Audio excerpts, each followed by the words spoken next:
colecionismo sempre acompanhou a humanidade.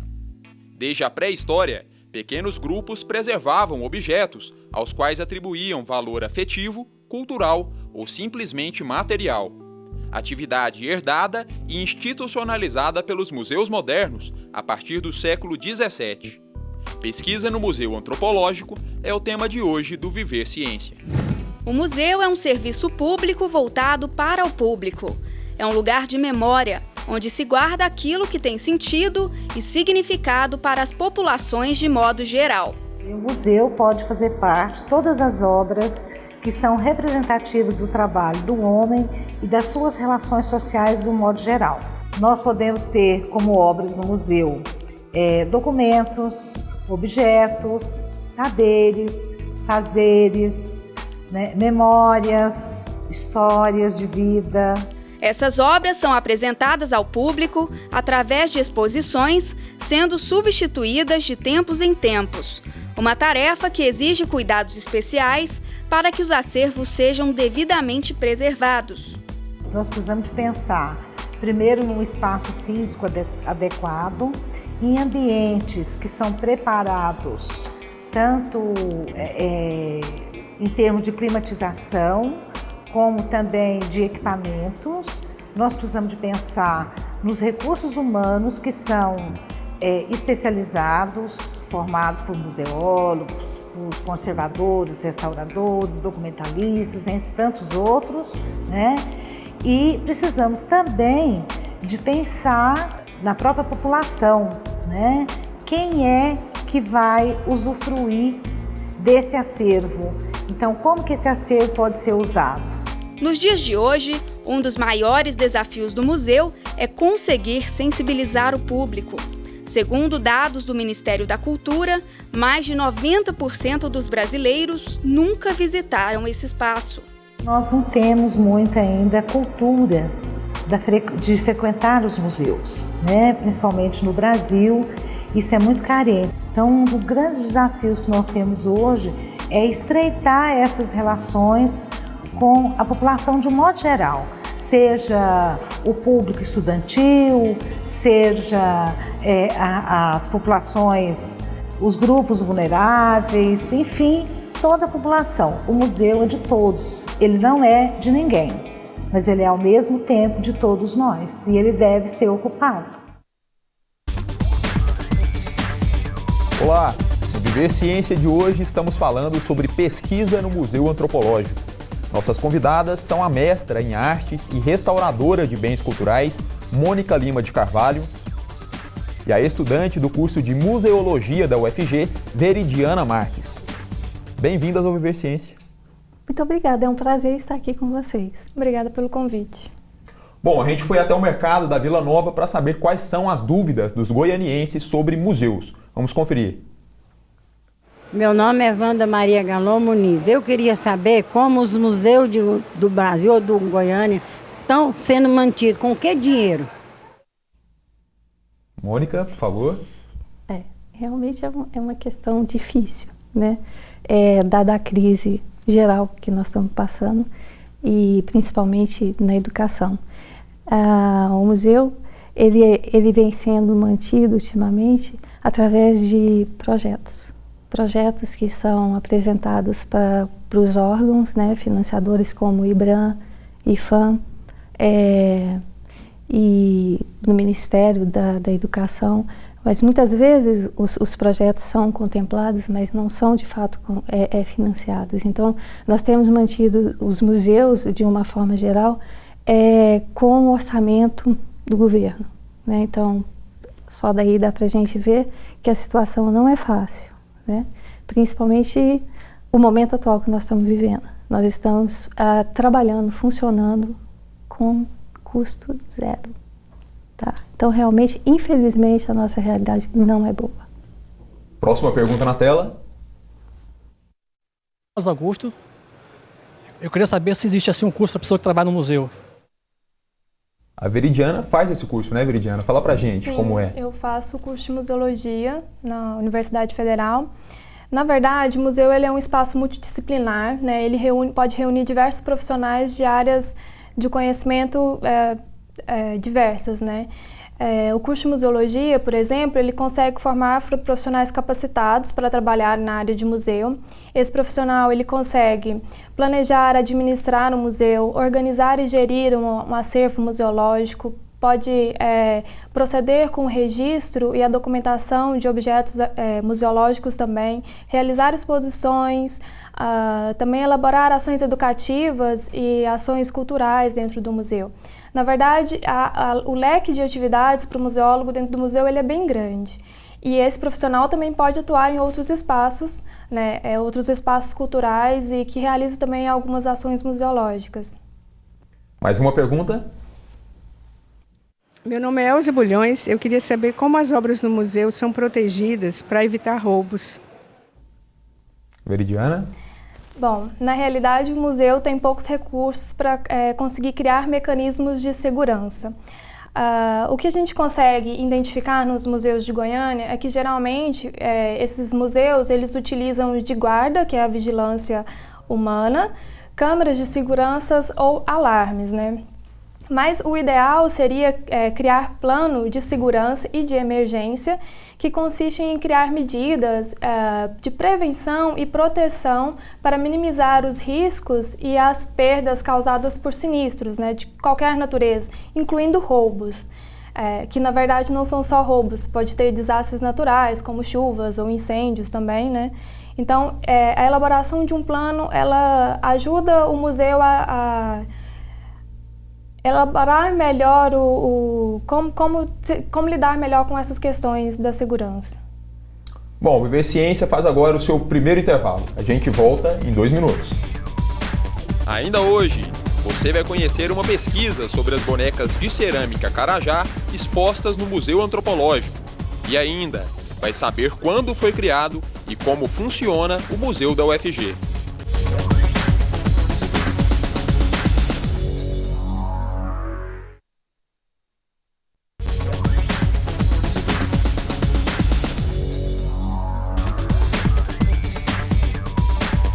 Estamos de volta com Viver Ciência, hoje tratando sobre pesquisa no Museu Antropológico. Nossas convidadas são a mestra em artes e restauradora de bens culturais Mônica Lima de Carvalho e a estudante do curso de Museologia da UFG, Veridiana Marques.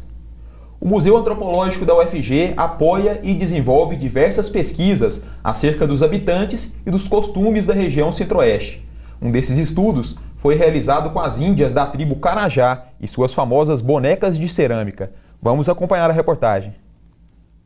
Feitas a partir da mistura de argila e cinza, as bonecas Carajá ou Ritiocó, na linguagem indígena, representam um modo de vida e as relações sociais que se estabelecem entre os membros da tribo. A boneca, ela surge como brinquedo, né? A origem dela é brinquedo feminino, brinquedo de menina. Mas, além disso, ela também tem um aspecto educativo do ponto de vista geral, para crianças e jovens em geral. Através das bonecas, o povo Carajá ensina o que é ser Carajá, mostra o mundo Carajá. O Museu Antropológico da UFG reúne um grande acervo dessas bonecas e, entre os anos de 2008 e 2011, desenvolveu um estudo sobre elas em aldeias às margens do Rio Araguaia. O trabalho rendeu um documentário e o reconhecimento da boneca Carajá como patrimônio cultural do Brasil pelo Instituto do Patrimônio Histórico e Artístico Nacional. Isso deu visibilidade ao Museu Antropológico, ao povo Carajá, reconhecimento ao povo, né, legitimidade à identidade, eu acho que valorização e fortalecimento dessa identidade e uma visibilidade, inclusive, internacional. A gente tem uma demanda muito maior hoje de escolas querendo conhecer a pesquisa, né, conhecer o nosso acervo, trabalhar projetos diversos a partir, né, desse acervo e dos resultados do nosso projeto. Além disso, o projeto Bonecas Carajá, Arte, Memória e Identidade Indígena no Araguaia, recebeu do Conselho Estadual de Cultura diploma de destaque cultural, mais um motivo de orgulho para os pesquisadores envolvidos no estudo. É o reconhecimento do nosso trabalho, né? Além de dar visibilidade para a universidade, eu acho que é reconhecimento do trabalho dos pesquisadores, né? do Museu Antropológico e da Universidade Federal. Eu acho que é um reconhecimento do nosso trabalho. Bom, e essa é apenas uma, né, das pesquisas desenvolvidas lá no Museu Antropológico da UFG. Eu estou aqui com um livro que foi lançado pela Mônica em 2014, que traz, né, outras pesquisas. Fala um pouquinho para a gente sobre esse livro, Mônica. Esse livro foi resultado de uma pesquisa desenvolvida durante o curso de mestrado, em que eu tive 2 momentos no Xingu, trabalhando a confecção, a construção do objeto etnográfico xinguano a partir da palmeira de Buriti, das fibras. Então, é o processamento das fibras, como é coletado e qual é essa cultura deles, como eles constroem esse objeto.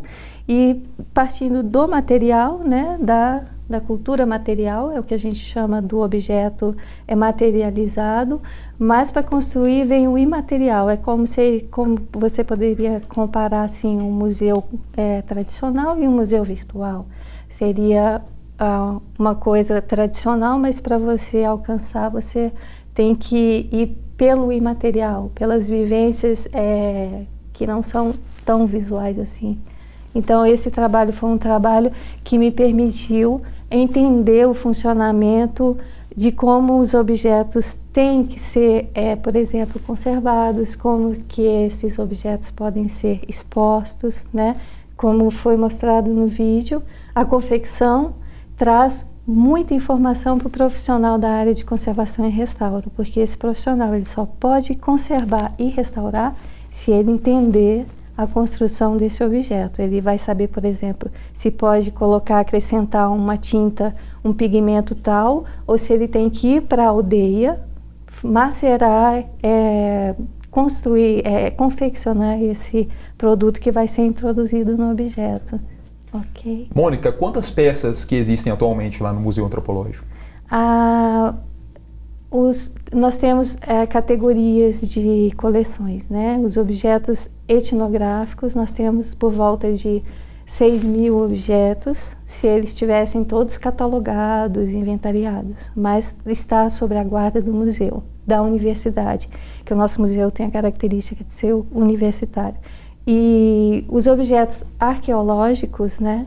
Está por volta de 120.000 objetos, 140.000 objetos, é uma coisa assim, absurda, mas é bastante. E todo esse objeto, essas coleções são conservadas e nós temos a obrigação de mantê-los em condições de ser mostrado a público ou atender os pesquisadores. E quando, como você disse, é um acervo muito grande. Quando essas peças elas não estão expostas ao público, onde elas ficam guardadas? Normalmente ficam numa reserva técnica. Reserva técnica porque tem toda a forma adequada de ser guardado e não é só guardado, ele tem que ser salvaguardado, esse acervo. Então, ele tem que ser conservado, preservado. Então, a reserva técnica, se não tem uma reserva técnica ideal no museu, pelo menos uma área que promova a salvaguarda desse acervo. Uma área mais especial, uma sala específica para isso, para ficar somente para essa atividade, para esse fim. Para esse fim. E como é feito especificamente a restauração dessas peças? Quando é necessário fazer a restauração e como ela é feita? Tá, a restauração ela pede, o objeto tem que ir para uma outra área especial que é o laboratório de restauro, né? Então é como se o objeto ele tem que passar por um diagnóstico e tem que ter uma proposta de tratamento. E para fazer esse diagnóstico você tem que ter a leitura, né, de um restaurador, você tem que fazer um raio-x do objeto, tá, e saber quais são os problemas, né, e assim você, por exemplo, são vários tipos de matérias diferentes, fibra de algodão, fibra de buriti, enfim, vários elementos que compõem a construção do objeto. Então o restaurador ele tem que ter esse conhecimento para poder, é como você vai no médico, Ele te faz um diagnóstico que você está com problema de coração. Então, você vai para o cardiologista, ele vai te dar isso, isso, isso. Com o objeto é a mesma coisa. Você não pode adulterar o objeto, nem interferir na historicidade do objeto. Você tem que respeitá-lo. E você não pode, principalmente, criar. Então, isso para um artista é muito difícil. Você não pode criar, não, vou pintar isso daqui. Não. Você tem e mantém o referencial dele, do tempo de vida dele. E o objetivo disso é você prolongar o tempo de vida dele. Ok. O Viver Ciência faz mais um intervalo. No próximo bloco você vai conhecer um pouco mais sobre o Museu Antropológico da UFG. Vai saber quando foi criado e como funciona esse espaço. Até já!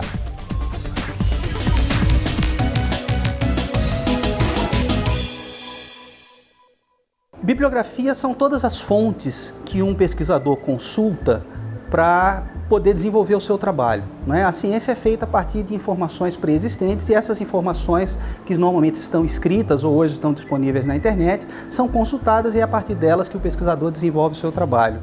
Em algumas áreas a gente usa a bibliografia de uma maneira geral, mas na maior parte das áreas hoje acadêmicas a gente fala em referências bibliográficas, que são, na realidade, as fontes que são citadas no corpo do trabalho e que são referenciadas ao final do trabalho.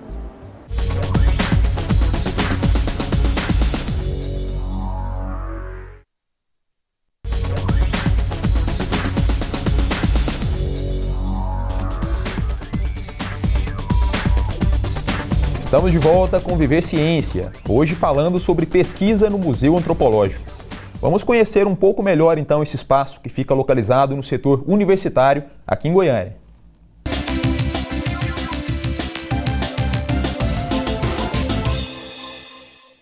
O Museu Antropológico da UFG ele foi criado em 1969 e por uma iniciativa da Faculdade de Ciências Sociais e dos professores de antropologia. Em 1970 ele foi aberto ao público, né? Significa que a primeira exposição do acervo do museu foi colocada à disposição da sociedade em geral a partir de 1970. O museu tem como objetivo a pesquisa antropológica interdisciplinar, trabalha com várias áreas, né, que tem como foco e que dialogam com a antropologia e é um campo de estágio para os alunos da graduação, né? Promove várias atividades voltadas tanto para o público interno da UFG como também para o público externo, com cursos, seminários, palestras, oficinas, oferecidas em vários momentos para a comunidade. O museu, enquanto laboratório, né, ele é laboratório não só do curso de museologia, das ciências sociais, que são as áreas mais próximas, mas ele serve de campo de pesquisa, de extensão para os diferentes cursos. E ainda os nossos laboratórios específicos, né, o laboratório de conservação, o intercâmbio cultural, o laboratório de arqueologia, que são espaços que frequentemente nós estamos com os alunos do curso de museologia e também de outros cursos da universidade, como história, ciências sociais, pedagogia, né? Dependendo das atividades que nós estamos desenvolvendo, os projetos que a gente desenvolve, esses alunos vão sendo inseridos. Bom, Veridiana, além do Museu Antropológico, existem outras opções de museu em Goiânia, né? Sim, existem várias opções de museus para as pessoas visitarem em Goiânia. Dentro da própria UFG, além do Museu Antropológico, tem o Centro Cultural da UFG, que é um museu voltado para a arte contemporânea, e a Galeria da FAV. Tem outros também. Há também os museus públicos e os museus particulares. Por exemplo, tem o Museu Pedro Ludovico Teixeira, o Museu de Arte Contemporânea de Goiás, o Museu de Arte de Goiânia, o MIS, Museu da Imagem e do Som, o Museu Jesco Puttkamer, o Zoroastro Astiaga. Tem várias opções de museus para poderem as pessoas irem e contemplar os acervos e as histórias que são contadas, né? E Mônica, segundo o Ministério da Cultura, o Brasil possui mais de 3.000 museus e mais de 90% dos brasileiros nunca visitaram um espaço como esse. Quais são as possíveis explicações para isso? O que pode ser feito para mudar essa realidade? É outra pergunta, né? Delicada. Não tem como você acessar de fato o que seja um museu se você não tiver uma certa base na educação. E eu acho que o problema nosso no Brasil é a educação, tá? Porque você até leva escolas, mas você está primando pelo quantitativo, porque o museu tem aquele livro de assinaturas e você conta. Ah, então ótimo, esse museu tem a frequência é excelente, a busca é grande, mas a procura, mas qualitativamente falando, nós pecamos muito, tá? Porque as pessoas vão ao museu, não entendem o museu, não fazem uma leitura. Eu estou falando no âmbito mais geral da coisa, né? Os jovens e as crianças cada vez mais se distanciam. Eles vão no ônibus, mas chega lá, eles querem lanche, eles querem... Não é bem aquela coisa que a gente gostaria, que eles fizessem uma leitura de um material, de um objeto, sensibilizasse por aquilo e fizesse depois uma contribuição como cidadão. Então, acho que a educação nossa deixa muito a desejar nesse quesito. E como vocês avaliam a existência dos museus virtuais? Vocês acham que eles retiram o público do museu convencional ou eles ajudam a disseminar a cultura, o conhecimento? Como vocês enxergam? Bom, particularmente acho que o virtual ele ajuda a divulgar o museu, mas ele não permite que a pessoa acesse o museu. Tá? O museu tradicional, ele prima por permitir que você faça várias experiências, experiência estética, experiência criativa. O criativo ele só acontece se você tem uma base de conhecimento, senão o criativo ele fica pejorativo, ele fica solto no ar, ninguém sabe. Fala-se muito, agora nós vamos trabalhar com criatividade. Como? Se eu não tenho conhecimento suficiente para ser criativo, entendeu? Então, assim, o virtual, sim, ele funciona, mas não, eu acho que países de primeiro mundo, não no nosso. Você concorda, Viridiana? Infelizmente. Em parte, assim, eu acho que ele é um complemento do museu físico, assim. Na verdade, não tem como discutir muito essa questão assim em pouco tempo, porque é uma questão muito ampla, né? E existem várias formas do museu ser divulgado na rede. E eu acho que é uma forma de divulgar as ações do museu, de fazer com que a pessoa busque as informações e sinta a vontade de conhecer o museu físico, de conhecer as exposições dos museus reais, assim. Eu acho que é diferente você olhar pela internet, passear pelo site do Museu do Louvre ou passear pelo um site que mostra o Museu da Cora Coralina e entrar no museu e sentir aquele cheirinho da casa, por exemplo, da Cora, de ver o objeto dela ali pertinho, assim. Então, acho que tem essa diferença, sabe? Eu acho que são experiências diferentes. E são experiências diferentes. Eu acho que ele ajuda um pouco a aguçar também essa vontade de ir no museu físico, real. Bom, o Viver Ciência de hoje está chegando ao fim. Eu quero agradecer a participação da restauradora de bens culturais, Mônica Lima de Carvalho, no nosso programa. Obrigado, Mônica. E eu que agradeço. Foi um prazer estar aqui com vocês. Agradeço também a estudante Veridiana Marques pela participação. Obrigado, Veridiana. Muito obrigada pelo convite. E obrigado a você que nos assiste. Lembrando que você pode continuar acompanhando o nosso programa através do site da TV UFG e do Facebook. Até a próxima.